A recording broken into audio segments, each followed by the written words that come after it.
ಒಳ್ಳೆ ಮಾತಿಗೆ ಬಗ್ಗುವ ಸರ್ಕಾರ ಅಲ್ಲ, ಇದೊಂದು ಅನಾಗರಿಕ ಸರ್ಕಾರ. ಈ ಅನಾಗರಿಕ ಸರ್ಕಾರಕ್ಕೆ ನಾವು ಅನಾಗರಿಕ ಮಾದರಿಯಲ್ಲೇ ಉತ್ತರ ಕೊಡಬೇಕಾಗತ್ತೆ. ನಾಗರಿಕರು ಆಗಿದ್ದಿದ್ರೆ, ಜ್ಞಾನ ಇದ್ದಿದ್ದರೆ ಅವ್ರಿಗೆ ಒಳ್ಳೆ ಮಾತಲ್ಲಿ ಅರ್ಥ ಮಾಡ್ಕೊತಿದ್ರು.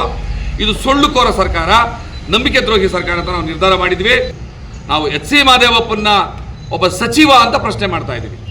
ಆರ್.ಬಿ. ತಿಮ್ಮಾಪುರ ಅವ್ರನ್ನ ಒಬ್ಬ ಸಚಿವ ಅಂತ ಪ್ರಶ್ನೆ ಮಾಡ್ತಾ ಇದ್ದೀವಿ. ಪರಮೇಶ್ವರ್ ಅವ್ರನ್ನ ಒಬ್ಬ ಸಚಿವ ಅಂತ ಪ್ರಶ್ನೆ ಮಾಡ್ತಾ ಇದ್ದೀವಿ. ಹಾಗೆ ಕೆ.ಎಚ್. ಮುನಿಯಪ್ಪನನ್ನು ಕೂಡ ಒಬ್ಬ ಸಚಿವ ಅಂತ ಪ್ರಶ್ನೆ ಮಾಡ್ತಾ ಇದ್ದೀವಿ. ಹೊರತು ಅವ್ರು ಯಾವ ಜಾತಿ ಸಮುದಾಯಕ್ಕೂ ಸಂಬಂಧಪಟ್ಟವರಲ್ಲ. ಅವರೆಲ್ಲರೂ ಕೂಡ ಕಾಂಗ್ರೆಸ್ನಲ್ಲಿ ನಮ್ಮ ಸಮುದಾಯಗಳ ಹೆಸರನ್ನ ಹೇಳ್ಕೊಂಡು ಕಾಂಗ್ರೆಸ್ನ ಗುಲಾಮಗಿರಿ ಮಾಡ್ತಾ ಇರೋದ ಸಚಿವರು ಅಂತಲೇ ಹೇಳಿದ್ದೀವಿ. ಕೊನೆಯ ಎಚ್ಚರಿಕೆಯನ್ನು ಕೊಡ್ತಾ ಇದ್ದೀವಿ. ಸರ್ಕಾರ ಆಗಲಾದರೂ ಬಡ್ತಿಯನ್ನು ನಿಲ್ಲಿಸಿ ಹೊಸ ನೇಮಕಾತಿಗಳನ್ನ ಪ್ರಾರಂಭ ಮಾಡಬೇಕು.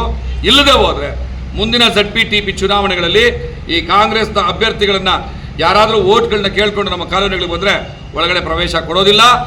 ಮತ್ತು ಮುಂದಿನ ಯಾವುದೇ ಚುನಾವಣೆಯಲ್ಲಿ ನಿಮ್ಮ ಪಕ್ಷದ ಸರ್ಕಾರವನ್ನು ಕೆಡುವಂಥ ಕೆಲಸವನ್ನು, ನಿಮ್ಮ ಪಕ್ಷಕ್ಕೆ ಸಮಾಧಿಯನ್ನು ತೋಡುವಂಥ ಕೆಲಸವನ್ನು ನಾವು ಮಾಡ್ತೀವಿ ಅನ್ನೋ ಎಚ್ಚರಿಕೆಯನ್ನು ಜೂನ್ 9ನೇ ತಾರೀಕು ಬೆಂಗಳೂರನ್ನು ನಾವು ಕೊಡ್ತಾ ಇದ್ದೀವಿ.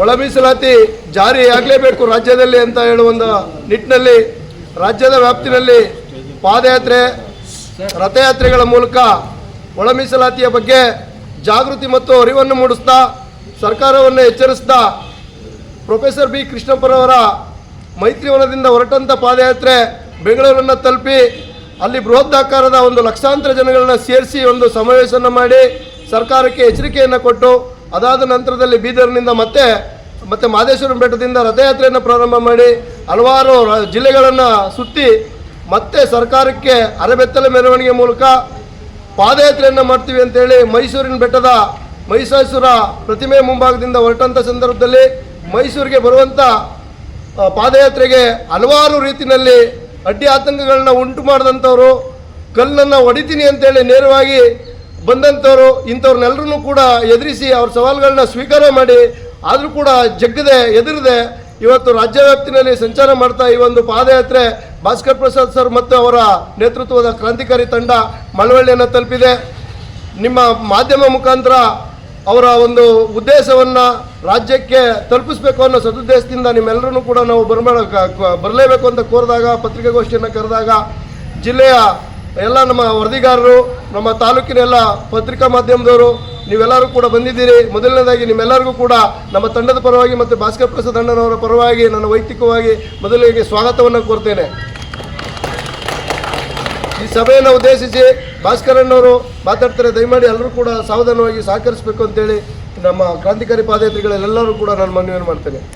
ಮಂಡ್ಯ ಜಿಲ್ಲೆಯ ಮಳವಳ್ಳಿ ತಾಲೂಕಿನ ಎಲ್ಲ ನನ್ನ ಗೌರವಾನ್ವಿತ ಮಾಧ್ಯಮ ಮಿತ್ರರೇ, ತಮ್ಮೆಲ್ಲರಿಗೂ ನಾನು ಧನ್ಯವಾದಗಳನ್ನು ಅರ್ಪಿಸ್ತಾ ಒಂದೆರಡು ವಿಚಾರಗಳನ್ನ ನಿಮ್ಮ ಮುಂದೆ ಹಂಚ್ಕೊಳ್ಳೋಕೆ ಇಷ್ಟಪಡ್ತೀನಿ. ಮೊದಲಿಗೆ ಈ ಪಾದಯಾತ್ರೆ ಪ್ರೊಫೆಸರ್ ಬಿ ಕೃಷ್ಣಪ್ಪನವರ ಸಮಾಧಿ ಹರಿಹರದಿಂದ ಪ್ರಾರಂಭ ಆಗಿ 17 ದಿವಸಗಳ ಕಾಲ ಪಾದಯಾತ್ರೆಯನ್ನು ಮಾಡಿ ಬೆಂಗಳೂರಿನ ತಲುಪಿ ಬೆಂಗಳೂರಿನಲ್ಲಿ ಕ್ರಾಂತಿಕಾರಿ ಸಂಘರ್ಷ ಸಮಾವೇಶ ಒಂದು ಕಾರ್ಯಕ್ರಮವನ್ನು ಮಾಡಿ ಸರ್ಕಾರಕ್ಕೆ ಒತ್ತಾಯವನ್ನು ತಂದಿದ್ದು. ನೀವು ಸರ್ ಫೋನ್ ಇಡಿ ಸರ್, ಅಲ್ಲಿ ಇಲ್ಲಿ ಡಿಸ್ಟರ್ಬ್ ಆಗುತ್ತೆ. ಸಂಘರ್ಷ ಸಮಾವೇಶ ಅಂತ ಮಾಡಿ ಸರ್ಕಾರದ ಮೇಲೆ ಒತ್ತಡ ತಂದಿದ್ದೇನು ಅಂತಂದರೆ, ಒಳ ಮೀಸಲಾತಿ ಇಲ್ಲದಂತಹ ಬಡ್ತಿ ನೇಮಕಾತಿಗಳನ್ನು, ಬ್ಯಾಕ್ಲಾಗ್ಗಳನ್ನು ಮತ್ತು ಹೊಸ ನೇಮಕಾತಿಗಳನ್ನು ಮಾಡಿಕೊಡ್ದು ನೀವು ಮಾಡ್ತಾ ಇದ್ದೀರಿ. ಇದು ದ್ರೋಹದ ಕೆಲಸ. ಕಾರಣ ಏನು ಅಂತಂದರೆ, ಕಳೆದ ಸಾರಿಯ ನಡೆದಂಥ ಏನು ಉಪಚುನಾವಣೆ ಸಂಡೂರು, ಚನ್ನಪಟ್ಟಣ ಮತ್ತು ಶಿಗ್ಗಾಂವ್ 3 ಕ್ಷೇತ್ರಗಳಲ್ಲಿ ನಡೆದಂಥ ಸಂದರ್ಭದಲ್ಲಿ ನಾವು ಒಳ ಮೀಸಲಾತಿಯನ್ನು ಜಾರಿ ಮಾಡದೆ ಹೊಸ ನೇಮಕಾತಿಗಳನ್ನು ಮಾಡೋದಿಲ್ಲ ಅನ್ನುವಂಥ ಏನು ಮಾತನ್ನು ಕೊಟ್ಟಿದ್ರಿ, ಆ ಮಾತಿನ ಮೇಲೆ ನೀವು ನಿಲ್ಲಬೇಕು, ಇಲ್ಲದಿದ್ದರೆ ತಪ್ಪಾಗತ್ತೆ ಅನ್ನುವಂತಹ ಒಂದು ವಿಚಾರವನ್ನು ಸರ್ಕಾರದ ಮುಂದೆ ಇಟ್ವಿ.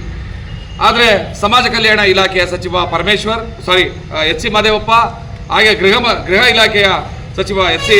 ಪರಮೇಶ್ವರ್ ಅವರು ಪೊಲೀಸ್ ಇಲಾಖೆ, ಆರೋಗ್ಯ ಇಲಾಖೆ ಮತ್ತು ಸಮಾಜ ಕಲ್ಯಾಣ ಇಲಾಖೆ, ಉಳಿದಂತೆ PWD, KEB, KSRTC, BTS ಎಲ್ಲ ಇಲಾಖೆಗಳಲ್ಲೂ ಕೂಡ ಹೊಸ ನೇಮಕಾತಿಗಳ ಪ್ರಕ್ರಿಯೆಗಳಿಗೆ ಚಾಲನೆ ಕೊಟ್ಟರು. ಬ್ಯಾಕ್ಲಾಗ್ಗಳನ್ನ ತುಂಬುವಂಥ ಕೆಲಸವನ್ನು ಮಾಡಿದ್ರು. ಸರ್ಕಾರ ಕೊಟ್ಟಂತಹ ಮಾತ್ರ ಕ್ಯಾಬಿನೆಟ್ ಡಿಸಿಷನ್ನ ಮೀರಿ ಈ ಒಂದು ಕೆಲಸವನ್ನು ಶುರು ಮಾಡಿದ್ರು. ಆಗ ನಾವು ಬೀದಿಗಿಳಿಬೇಕಾಯಿತು, ಪಾದಯಾತ್ರೆಯನ್ನು ಮಾಡಿದ್ವಿ. ಅದರ ಪರಿಣಾಮ ನಮ್ಮ ಸಂಘರ್ಷ ಸಮಾವೇಶದ ಪರಿಣಾಮವಾಗಿ ಹೊಸ ನೇಮಕಾತಿ ಮತ್ತು ಬ್ಯಾಕ್ಲಾಗ್ಗಳನ್ನ ಸರ್ಕಾರ ತಡೆ ಹಿಡಿತು. ಅದು ನಮಗೆ ಭಾಳ ಸಂತೋಷದ ವಿಚಾರ. ನಮಗೆ ಒಂದು ಮೊದಲನೇ ಹೆಜ್ಜೆಯ ಗೆಲುವು ಸಿಗ್ತದ್ರಿಂದ.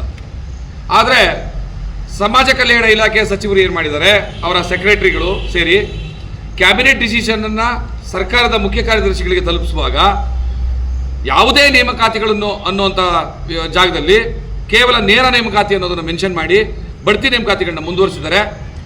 ಬಡ್ತಿ ನೇಮಕಾತಿಗಳನ್ನ ನಾವು ಮಾಡ್ತಾ ಇಲ್ಲ, ಅದು ಏನೋ ತಪ್ಪಾಗಿದ್ರೆ ಅದನ್ನು ರದ್ದು ಮಾಡ್ತೀವಿ ಅಂತ ಮುಖ್ಯಮಂತ್ರಿಗಳು ಹಲವಾರು ಸಾರಿ ನಮಗೆ ಖುದ್ದಾಗಿ ಹೇಳಿದ್ದಾರೆ.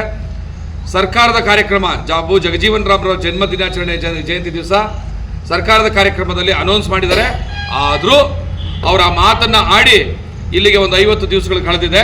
ಏಪ್ರಿಲ್ 5ನೇ ತಾರೀಕು ಅವ್ರು ಹೇಳಿದ್ದು, ಹೆಚ್ಚು ಕಮ್ಮಿ 50 ದಿವಸ ಆಗೇ ಹೋಯಿತು. ಇಲ್ಲಿವರೆಗೂ ಕೂಡ ಯಾವುದೇ ಪ್ರಮೋಷನ್ ನಿಂತಿಲ್ಲ. ಇವತ್ತಿಗೂ ಆಗಿದೆ, ನಿನ್ನೆ ಕೂಡ ಕೆಲವು ಆರ್ಡರ್ಗಳಾಗಿದ್ದಾವೆ, ಇವತ್ತು ಆಗಿದ್ದಾವೆ. ರೇಷ್ಮೆ ಇಲಾಖೆಯಿಂದ ಹಿಡಿದು ಕೊನೆಗೆ PWD ಎಷ್ಟು 36 ಇಲಾಖೆ ಎಲ್ಲ ಇಲಾಖೆಗಳಲ್ಲೂ ಕೂಡ ಆಗ್ತಾ ಇದೆ. ಕೆಲವು ಕೋಆಪರೇಟಿವ್ ಬ್ಯಾಂಕ್ಗಳಲ್ಲಿ ನೇರ ನೇಮಕಾತಿ ಕೂಡ ಶುರುವಾಗಿದೆ. ಸೊ ಸರ್ಕಾರ ಮಾತಾಡೋದೊಂದು ಆಗೋದೊಂದು ಅಂತಾದರೆ ಇಲ್ಲಿ ಪ್ರಜಾಪ್ರಭುತ್ವ ವ್ಯವಸ್ಥೆಗೆ, ಕಾನೂನಿಗೆ, ಕ್ಯಾಬಿನೆಟ್ ಡಿಸಿಷನ್ನಿಗೆ, ಏನು ವಿಧಾನಸಭಾ ನಡವಳಿಕೆಗಳಿಗೆ ಏನು ಬೆಲೆ ಇದೆ ಇಲ್ಲಿ ಅಂತದ್ದು ನಮ್ಮ ಪ್ರಶ್ನೆ. ಸೊ ಹಾಗಾಗಿ ನಮ್ಮ ಸಂಘರ್ಷ ಸಮಾವೇಶದ ಯಾತ್ರೆಯ ನಂತರ ರಥಯಾತ್ರೆಯನ್ನು ಚಾಮರಾಜನಗರದಲ್ಲಿ ಪ್ರಾರಂಭ ಮಾಡಿ ಬೀದರ್ವರೆಗೂ ಹೋಗಿ ಇನ್ನೇನು ಕೋಲಾರ ತಲುಪಿ ಬರಬೇಕಿತ್ತು. ಅಷ್ಟೊತ್ತಿಗೆ ಮತ್ತೆ ನೇಮಕಾತಿ ಪ್ರಕ್ರಿಯೆಗಳು ಪ್ರಾರಂಭ ಆಗಿದ್ದರಿಂದ ಇದು ಒಳ್ಳೆ ಮಾತಿಗೆ ಬಗ್ಗುವ ಸರ್ಕಾರ ಅಲ್ಲ, ಇದೊಂದು ಅನಾಗರಿಕ ಸರ್ಕಾರ. ಈ ಅನಾಗರಿಕ ಸರ್ಕಾರಕ್ಕೆ ನಾವು ಅನಾಗರಿಕ ಮಾದರಿಯಲ್ಲೇ ಉತ್ತರ ಕೊಡಬೇಕಾಗತ್ತೆ. ನಾಗರಿಕರು ಆಗಿದ್ದಿದ್ರೆ, ಜ್ಞಾನ ಇದ್ದಿದ್ದರೆ ಅವ್ರಿಗೆ ಒಳ್ಳೆ ಮಾತನ್ನು ಅರ್ಥ ಮಾಡ್ಕೊತಿದ್ರು. ಇದು ಸುಳ್ಳುಕೋರ ಸರ್ಕಾರ, ನಂಬಿಕೆ ದ್ರೋಹಿ ಸರ್ಕಾರ ಅಂತ ನಾವು ನಿರ್ಧಾರ ಮಾಡಿದ್ವಿ. ಅದರಂತೆ ಮೈಸೂರಿನ ಚಾಮುಂಡಿ ಬೆಟ್ಟದಿಂದ ಪಾದಯಾತ್ರೆಯನ್ನು ಪ್ರಾರಂಭ ಮಾಡಬೇಕು, ಕ್ರಾಂತಿಕಾರಿಯಾದಂಥ ಅರೆಬೆತ್ತಲೆ ಪಾದಯಾತ್ರೆ ಮಾಡಬೇಕು.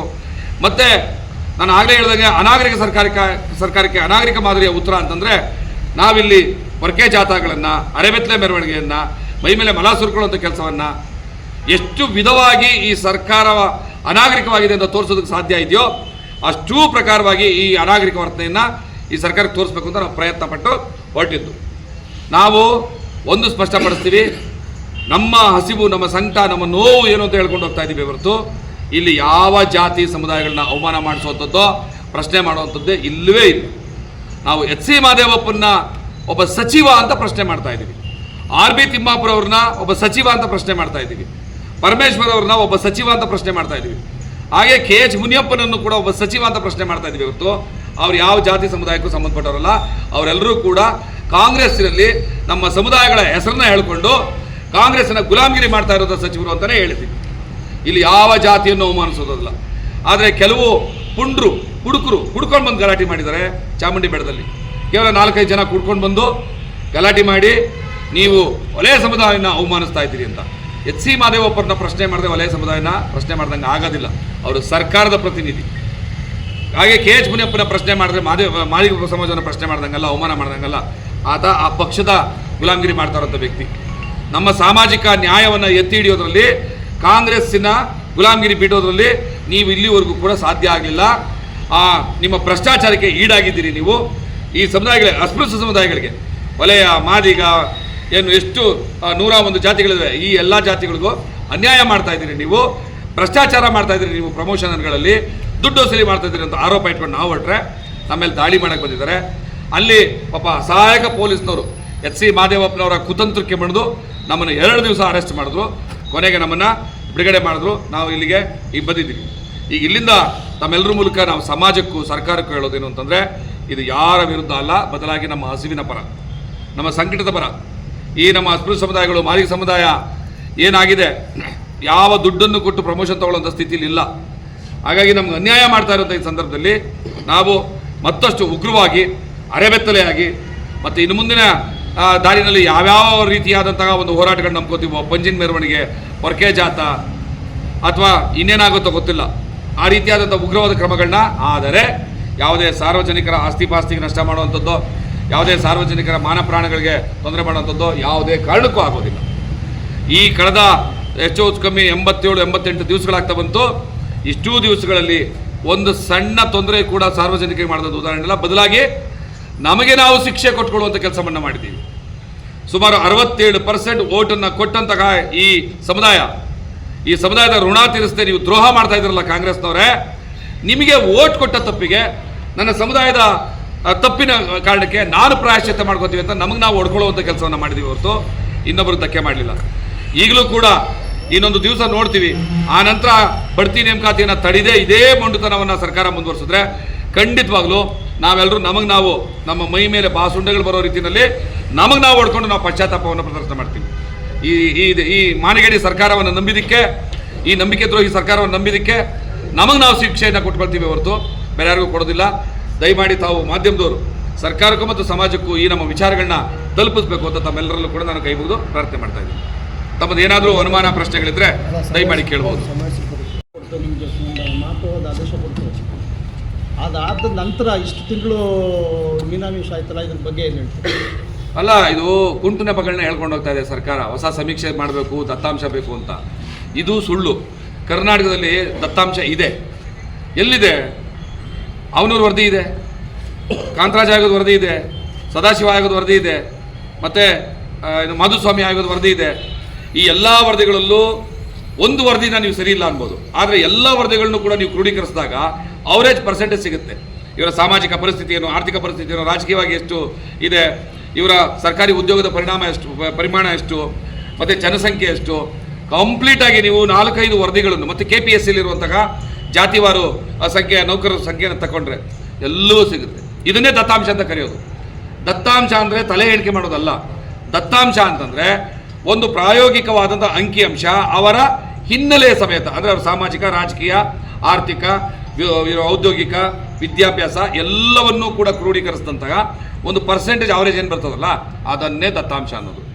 ಇಷ್ಟು ಸಿಂಪಲ್ ಥಿಂಗ್ 2 ದಿವಸಕ್ಕೆ ನಾವು ಈ ಕರ್ನಾಟಕದ ಸಮಸ್ತ ದತ್ತಾಂಶವನ್ನು ತೆಗೆದುಕೊಡೋ ಕೆಲಸ ನಾವೇ ಮಾಡ್ತೀವಿ. ಇಷ್ಟು ಸಣ್ಣ ಥಿಂಗು ಒಬ್ಬ ರಿಟೈರ್ಡ್ ಜಡ್ಜ್ಗೆ ಅರ್ಥ ಆಗಿಲ್ಲ, ಒಬ್ಬ ಮುಖ್ಯಮಂತ್ರಿಗೆ ಅರ್ಥ ಆಗಿಲ್ಲ ಅಂದರೆ ನಾವು ನಂಬಕ್ಕೆ ಸಾಧ್ಯ ಇಲ್ಲ. ನಮ್ಗೆ ವಂಚನೆ ಮಾಡೋದಕ್ಕೋಸ್ಕರ. ಹಾಗಾದ್ರೆ ಆಂಧ್ರದಲ್ಲಿ ಹೆಂಗಾಯಿತು, ತೆಲಂಗಾಣದಲ್ಲಿ ಹೆಂಗಾಯಿತು, ಹರಿಯಾಣದಲ್ಲಿ ಹೆಂಗಾಯಿತು, ತಮಿಳುನಾಡಲ್ಲಿ ಆಗಿತ್ತಲ್ಲ ಹೆಂಗಾಯಿತು? ಅಲ್ಲೆಲ್ಲ ಆಗಿದೆ. ನಮ್ಮ ಹತ್ರ ಇಷ್ಟೊಂದು ಅಂಕಿಅಂಶಗಳಿದ್ದಾವೆ. ಇದನ್ನ ಇಟ್ಕೊಂಡು ಅವರೇಜ್ ಪರ್ಸೆಂಟೇಜ್ ತೆಗೆದು ಅದನ್ನು ಜಾರಿ ಮಾಡಿ ಮುಂದಿನ ಏನೋ ಜಾತಿ ಜನಗಣತಿ ತರುವಾಯ ನಾವು ಅವಾಗ ಸಿಗುವಂಥ ಪರ್ಸೆಂಟೇಜ್ಗೆ ಇದನ್ನು ಬದಲಾವಣೆ ಮಾಡ್ಕೊಳ್ತೀವಿ ಒಂದೊಂದು ಕಂಡೀಷನ್ಸ್ ಹಾಕ್ಕೊಂಡ್ರೆ ಮುಗಿದೋಯ್ತು, ಯಾವ ಕೋರ್ಟು ಕೇಳಲ್ಲ. ಆದರೆ ನಮ್ಮ ಸಮುದಾಯದ, ಮಾದಿಗ ಸಮುದಾಯದ ರಾಜಕಾರಣಿಗಳು, ಒಳ ಮೀಸಲಾತಿ ಹೋರಾಟಗಾರರು ಅಂತ ಹೇಳಿಕೊಂಡು ಕಾಂಗ್ರೆಸ್ ಪಕ್ಷಕ್ಕೆ ಜಾಯ್ನ್ ಆದವರು, ಇವರ ಬ್ರೋಕರ್ಗಿರಿಯಿಂದಾಗಿ ಈ ಸರ್ಕಾರ 9 ತಿಂಗಳನ್ನು ತಳ್ಳೋದಕ್ಕೆ ಇವರೇ ಅವಕಾಶ ಮಾಡಿಕೊಟ್ರು. ಈ ಬ್ರೋಕರ್ಗಳು ಅವಕಾಶ ಮಾಡಿಕೊಟ್ರು. ಈ ಬ್ರೋಕರ್ಗಳಿಂದಾಗಲಿ, ಮಾದಿಗ ಸಮುದಾಯದ ಒಳ ಮೀಸಲಾತಿ ಹೋರಾಟಗಾರ ಬ್ರೋಕರ್ಗಳು ಮತ್ತು ರಾಜಕಾರಣಿಗಳಿಂದಾಗಿ ಇಡೀ ಕರ್ನಾಟಕದ 40-45 ಲಕ್ಷ ಮಾದಿಗರು ಇವತ್ತು ಅನ್ಯಾಯವನ್ನು ಅನುಭವಿಸೋಂಗಾಗಿದೆ. ಇವತ್ತು ಪ್ರಾಮಾಣಿಕವಾಗಿ ಜನಗಣತಿ ನಡೀತಾ ಇದೆಯಾ? ನಿಮಗೆ ನನಗೆ ಇದ್ರ ಬಗ್ಗೆ ನಂಬಿಕೆನೂ ಇಲ್ಲ ಮತ್ತು ಇದ್ರ ಅಗತ್ಯನೂ ಇರಲಿಲ್ಲ. ಈಗೇನು ನಡೀತಾ ಇದೆ ಆಗುವಂಥ ಸಮಿತಿ, ಇದ್ರ ಅಗತ್ಯನೇ ಇಲ್ಲ. ಈಗಲೇ ಹೇಳ್ದಲ್ಲ, ದತ್ತಾಂಶ ನನ್ನ ಮಾತ್ರ ಇರುವಾಗ ಹೊಸ ಎಣಿಕೆ ಮಾಡ್ತೀವಿ ಅಂದರೆ ಏನು ಅರ್ಥ ಇದೆ? ಆ್ಯಪ್ಗಳು ಸರಿಯಾಗಿ ಆಗಲಿಲ್ಲ, ಆ್ಯಪ್ಗಳು ಸರಿಯಾಗಿ ವರ್ಕ್ ಆಗಲಿಲ್ಲ, ವರ್ಕರ್ಗಳು ಸರಿಯಾಗಿ ಮನೆಗೆ ಹೋಗಲಿಲ್ಲ, ಎಲ್ಲೋ ಕೂತ್ಕೊಂಡು ಮಾಡಿದ್ರು. ಆಮೇಲೆ ಏನೇನೋ ಸಮಸ್ಯೆಗಳು. ಇನ್ನೊಂದೇನು ಅಂತಂದರೆ SCಗಳು ಎಷ್ಟಿದ್ದಾರೆ ಅಂತ ಏನು ಹುಡುಕೋದಕ್ಕೆ ಇವರು ಅಂಕಿಅಂಶ ಶುರು ಮಾಡಿದ್ರು, ಅಥವಾ ಏನೋ ಬುಡುಗ ಜಂಗಮ ಹೆಸರಿನಲ್ಲಿ ಸ್ಪರ್ಶ ಜಾತಿಗಳು ಮತ್ತು ಮೇಲ್ವರ್ಗ ಜಾತಿಗಳನ್ನ ತೊಗೊಂಡು ಬಂದು ನಮ್ಗೆ ಸೇರಿಸಿ ಅನ್ಯಾಯ ಮಾಡೋಕ್ಕೆ ನೋಡಿದ್ರು ಈ ಸರ್ಕಾರ. ಅದಂತೂ ಗೊತ್ತಿಲ್ಲ. ಸರ್ಕಾರಕ್ಕೆ ಒಂದು ಕನಿಷ್ಠ ಜ್ಞಾನ ಬೇಡವಾ? ಅದಕ್ಕೆ ಸಂಬಂಧಪಟ್ಟಂಥ ಒಂದು ಉಗ್ರವಾದ ಕ್ರಮವನ್ನು ಅನೌನ್ಸ್ ಮಾಡೋದು ಬೇಡವಾ? ಸೊ ಇದ್ರ ಬಗ್ಗೆ ನಂಗೆ ನಂಬಿಕೆನೂ ಇಲ್ಲ, ಇದ್ರ ಅಗತ್ಯವೂ ಇರಲಿಲ್ಲ. ಕೊನೆಯದಾಗಿ ಜೂನ್ 9ನೇ ತಾರೀಕು ಬೆಂಗಳೂರಿನಲ್ಲಿ ಒಂದು ಬೃಹತ್ತಾದಂತಹ ಪ್ರತಿಭಟನಾ ಸಮಾವೇಶ, ಅಂತಿಮ ಎಚ್ಚರಿಕೆ ಸರ್ಕಾರಕ್ಕೆ ಅಂತ ಮಾಡ್ತಾ ಇದ್ದೀವಿ. ಅಲ್ಲಿ ಬಹುಶಃ ಕರ್ನಾಟಕದಾದ್ಯಂತ ಲಕ್ಷಾಂತರ ಜನ ನಮ್ಮ ಒಳ ಮೀಸಲಾತಿ ಹೋರಾಟದ ಮನಸ್ಸುಗಳು ಎಲ್ಲ ಒಟ್ಟಿಗೆ ಸೇರಿ ಕೊನೆಯ ಎಚ್ಚರಿಕೆಯನ್ನು ಕೊಡ್ತಾ ಇದ್ದೀವಿ. ಸರ್ಕಾರ ಆಗಲಾದರೂ ಬಡ್ತಿಯನ್ನು ನಿಲ್ಲಿಸಿ ಹೊಸ ನೇಮಕಾತಿಗಳನ್ನ ಪ್ರಾರಂಭ ಮಾಡಬೇಕು. ಇಲ್ಲದೆ ಹೋದರೆ ಮುಂದಿನ ZPTP ಚುನಾವಣೆಗಳಲ್ಲಿ ಈ ಕಾಂಗ್ರೆಸ್ನ ಅಭ್ಯರ್ಥಿಗಳನ್ನು ಯಾರಾದರೂ ವೋಟ್ಗಳನ್ನ ಕೇಳಿಕೊಂಡು ನಮ್ಮ ಕಾಲೋನಿಗಳಿಗೆ ಬಂದರೆ ಒಳಗಡೆ ಪ್ರವೇಶ ಕೊಡೋದಿಲ್ಲ. ಮತ್ತು ಮುಂದಿನ ಯಾವುದೇ ಚುನಾವಣೆಯಲ್ಲಿ ನಿಮ್ಮ ಪಕ್ಷದ ಸರ್ಕಾರವನ್ನು ಕೆಡುವಂಥ ಕೆಲಸವನ್ನು, ನಿಮ್ಮ ಪಕ್ಷಕ್ಕೆ ಸಮಾಧಿಯನ್ನು ತೋಡುವಂಥ ಕೆಲಸವನ್ನು ನಾವು ಮಾಡ್ತೀವಿ ಅನ್ನೋ ಎಚ್ಚರಿಕೆಯನ್ನು ಜೂನ್ 9ನೇ ತಾರೀಕು ಬೆಂಗಳೂರನ್ನು ನಾವು ಕೊಡ್ತಾ ಇದ್ದೀವಿ. ಅತಿ ಹೆಚ್ಚಿನ ಸಂಖ್ಯೆಯಲ್ಲಿ ರಾಜ್ಯದ ಎಲ್ಲ ಜಿಲ್ಲೆ, ತಾಲೂಕು, ಹೋಬಳಿ ಬಳಕೆ ಮಾಡ್ತಿದ್ದ ಜನರು ಬರಬೇಕು ಅಂತ ನಿಮ್ಮೆಲ್ಲರೂ ಮಾಧ್ಯಮದ ಪರವಾಗಿ ನಾನು ಕೇಳ್ಕೊತಾ ಇದ್ದೀನಿ.